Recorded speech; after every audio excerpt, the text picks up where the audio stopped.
सफाई कर्मचारियों की काफी समस्याएं पिछले लंबे समय से लंबित चली आ रही हैं। सफाई कर्मियों का आरोप है कि पालिका प्रशासन इनकी समस्याओं का समाधान नहीं कर रहा है। इसी को लेकर मुजफ्फरनगर में पालिका कर्मियों में रोष है। कुछ दिन पूर्व ही सफाई कर्मचारी संघ द्वारा एक 20 सूत्रीय मांग पत्र पालिका प्रशासन को दिया गया था। उसका समाधान करना तो दूर रहा, पालिका प्रशासन द्वारा वार्ता तक नहीं की गई। इसके बाद सफाई कर्मचारी संघ द्वारा पुनः एक मांग पत्र दिया गया, जिस पर भी कोई ध्यान नहीं दिया गया। रोष बढ़ता चला गया और मंगलवार को सफाई कर्मी पालिका में धरना देकर बैठ गए। धरनारत सफाई कर्मियों ने बताया कि पालिका प्रशासन द्वारा कूड़ा डलावघर एक ही दिन में बंद कराए जाने का आदेश जारी किया गया है। ऐसे में सफाई कर्मचारी जो हाथ रेड़ा पर सफाई कार्य करते हैं, वे अपने वार्ड का कूड़ा कहां डालें, इसके लिए कोई भी वैकल्पिक व्यवस्था पालिका प्रशासन द्वारा नहीं की गई है। जबकि इतना बड़ा निर्णय लेने से पहले एक सुझाव बैठक पालिका प्रशासन को सफाई नायकों के साथ कर लेनी थी। उधर नगर पालिका द्वारा एक निजी कंपनी के साथ अनुबंध होने से पालिका प्रशासन को 92 लाख रुपए प्रतिमाह की वित्तीय हानि हो रही है। सफाई कर्मियों ने आरोप लगाया कि कंपनी द्वारा पालिका प्रशासन के साथ अनुबंध में समस्त 55 वार्डों में एवं वाणिज्यिक प्रतिष्ठानों, खाली प्लॉट और प्राइमरी पॉइंट जैसे घरों का कूड़ा उठाने का अनुबंध हुआ है, जिसका कंपनी द्वारा 100% कार्य नहीं किया जा रहा है।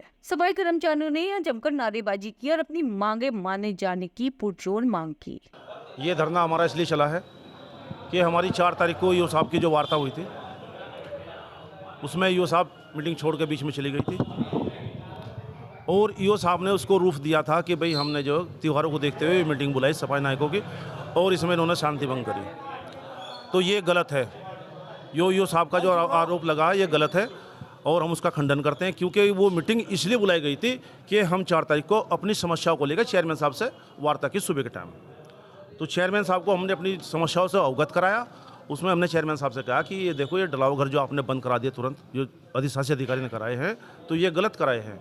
क्योंकि जो कर्मचारी गली मोहल्लों में काम करता है रेडे वाला, वो कर्मचारी कूड़ा ला के कहाँ डालेगा? जब आप डलावघर बंद कर देंगे तो कूड़ा कहाँ डलेगा? वो सबसे बड़ी समस्या ये है। तो चेयरमैन साहब ने हमारी बात सुनी, कह रहे नहीं ये समस्या है बहुत बड़ी, चलो मैं आपकी समस्या हल कराता हूँ। उन्होंने ईओ साहब को फ़ोन किया कि ईओ साहब इनकी समस्या का निवारण करिए और इनकी समस्या का समाधान करके जल्दी जो इसका समस्या का हल निकालिए। तो ईओ साहब ने हमें उस बात को लेकर मीटिंग बुलाई थी। तो जब हम ईओ साहब के सामने अपनी समस्या रखी, हमारी समस्या ये है कि भाई आपने जो इसे कंपनी को जो अनुबंध किया हुआ है, पहले तो हमें सबसे बड़ा वो उसका जो लेटर है जिसमें आपने इसको अनुबंध किया है वो हमें दिखाइए। उसमें कंपनी के क्या क्या रूल है, क्या क्या इसके काम कार्य करने के हैं। क्योंकि उसमें है कि गली घरों से कूड़ा लेगी, गली से कूड़ा उठाएगी, डलावघर साफ करेगी और जो खाली पड़े प्लॉट हैं उनकी सफाई करेगी, जो आज तक इन्होंने नहीं की।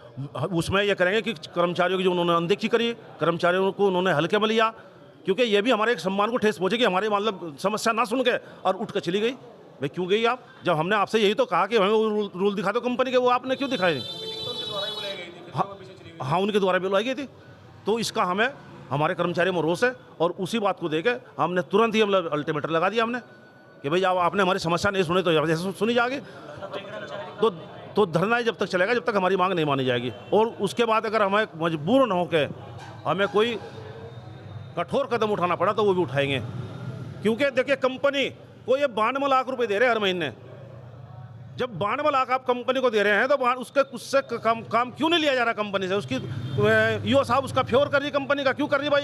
हमने कहा ये देखिए, कर्मचारी जो नगर पालिका कर्मचारी, ये आपके हाथ पैर है, आपका परिवार है, ये आपके कंधे से कंधा मिला चलने वाले हैं। आप हर जगह आप कर्मचारी को जहाँ पे आप रहेंगे वहाँ रहेंगे और आप कंपनी का फेवर कर रही, क्यों कर रही है? आप कंपनी से क्या लालच है जो कंपनी का फेवर कर रही है? जब 92 लाख आप कंपनी को दे रहे हैं हर महीने और 92 लाख तो जा ही रहे उस नगर पालिका से,